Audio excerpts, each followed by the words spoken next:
forgot, guys. You can't think that I forgot that we have a video for you for music production today. You can't think I forgot that. That would be crazy, right? That would be crazy. And I would never. Anyways, I hope that you guys took the time to go over the video last week on what we're going to be, the DAW that we're going to be using. I also made you the companion video that you can check out on my Patreon if you haven't already. If you needed to kind of get some settings settled for how to install Reaper. Sorry, microphone. How to install Reaper properly. So hopefully you got the time to go take a look at those. Yeah? Okay. Even if you didn't, let's take a deep breath. We'll let it go together. Okay. Now, if you open up a DAW, especially we're going to be working with Reaper in this series, if you open it up and you see all of these, buttons, menus, numbers, etc., panels, just all kinds of stuff that looks very unfamiliar and perhaps you feel overwhelmed, I just want you to know this video is especially for you. For you, okay? We talked about what a DAW is last week, but this week we're going to be talking about Reaper and how we're not going to be learning any shortcuts. We're not even going to be really touching on plugins. We're really going to be learning how to look at Reaper without panicking, because you guys are panicking. Stop it. Okay, that being said, I just want to make sure that you understand that if you're feeling overwhelmed by a DAW of any kind, not just Reaper, don't take that as a personal failure, okay? It's not a lack of intelligence. It's not a lack of talent. DAWs are dense. They're dense and they're kind of difficult to understand initially because they're designed to do everything. The job of a DAW, I am not envious of that job at all. But they're designed to do everything. And it's not because you're supposed to understand everything that they do immediately, okay? That's not part of their machination conception. It's not, okay? Just don't. Anyways, today we're gonna think. We're gonna think and shrink and coalesce Reaper into just 5 core ideas, okay? Just five, okay? Easy peasy. If you understand these 5 things, you understand enough to start making music. I promise. All right, let's look at Reaper together, okay?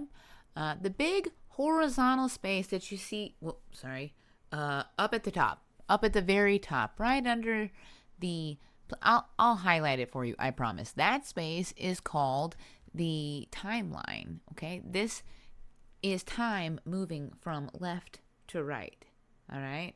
So that's it. That's the concept. That's the timeline. Reaper just gives you a ruler for it because music lives in time. Does this make sense to you? As we are playing the song, it moves along in time, and Reaper just gives us a little ruler for it. And up here, you might see bars or beats or seconds. Depends on what you set it to. You do not need to care which one of those that it is yet. It's not relevant. Right now, all you need to understand is that left is earlier and right is later. Nothing exists outside this line, okay? Everything you make will live somewhere along it. And if that's the only thing you remember from this section, you're doing great. And by the way, you're doing great. Okay, and now I'll do something really nice. And on my computer, I'm going to hit Control T 3 times to make 3 tracks. Okay, a lot of people think of tracks as rules, but they are not. In Reaper, tracks are just containers, okay? And these core principle time, the tracks are containers, and those containers can hold audio, MIDI, effects, automations, or nothing. It could literally, you can use a track to visually space out. It doesn't matter, but you could, okay? And if that sounds vague, good. That's intentional. Reaper doesn't force you to make any decisions about what a track is before you're totally ready to make that decision. So we can either, if you're ready, you can right click, insert new track to get a new track on your DAW, or you can do what I mentioned earlier and hit Control, or I think on Mac it's Command D. Guys, I'm not an Apple and/or /Mac person, so I will do my best. Obviously, we learn everything we need to learn as we need to learn it, especially as quasi-lazy musicians, because I'm quasi-lazy and a musician, so I'm speaking for myself. This track doesn't mean anything yet, though. Okay? It's just space. You're not committing, you're not locking yourself in, and you're definitely giving yourself just a place to put something, some kind of a sound later, right? That sounds easy. That sounds delightful. We love that. The transport section, okay? And that's going to be the play, stop, and record buttons. And they're going to be up at the top. I will highlight them again because I had forgotten that I cannot reach over into the digital realm with my hand and point to it in front of you. However, I will do so in the digital realm. Future Rosemary will do it for us, right? Yeah, thank you. Perfect. Perfect. So you can press play, stop, record, all of these. If you can press play and stop, you can survive. You can survive. You don't need to memorize keyboard shortcuts at this point. You don't need to understand loop points yet. You're allowed to just click buttons like a human and just explore, okay? Just all right. Thing number 4 we're going to talk about is the mixer. We're going to think of it a little differently than you might have heard it explained before. Let's take a look here. Again, future me will point out exactly where it is. I made 3 tracks, so you can see them represented here in the mixer. There are 3 tracks in the mixer. And that's the first thing I'm going to point out is that the mixer is not a more advanced or sophisticated view than the track view. It's realistically the same information, just displayed from a different angle, if that makes sense. Think about like the tracks, horizontal storytelling, right? The mixer, vertical balancing. Okay, follow me on this. Just know it exists and it's not judging you, okay? The mixer is not judging you. Thing number 5, I think, is going to be maybe your favorite thing, and that's the things that you can ignore.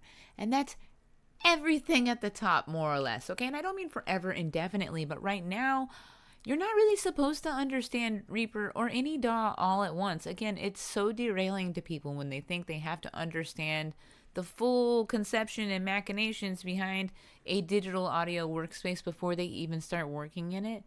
We didn't do that as kids, right? The sandbox was a sandbox. We jumped in and played in the sand. I want you to think of it that way. So the menus, options, preferences, extensions, scripts, blah, all of those additional things you're going to see up at the top, etc. You can ignore most of those right now. You can just grow into these things as we need them. That's how I learned all of my production skills. This is a need-to-know basis, which, you got to learn some stuff ahead of time, and that's why you're here, and that's wonderful. But I just want to say this so directly because a lot of you need to hear it. You're not bad at music production. You're not behind. You're not just a tech person. You're not just, wait, hold on. You're not a tech. You're a tech person. You are a tech person. Okay? You're learning a tool that was built for professionals and beginners at the same time. And that's hard for both parties, okay? So I want you to just remember that Reaper is not asking you to be perfect, and neither am I. I'm just asking you to be curious. I know you can do that. Okay. I hope that wasn't too spooky. If this is your first introduction to a digital audio workspace and that just felt like a lot, that's cool. Don't worry. I understand.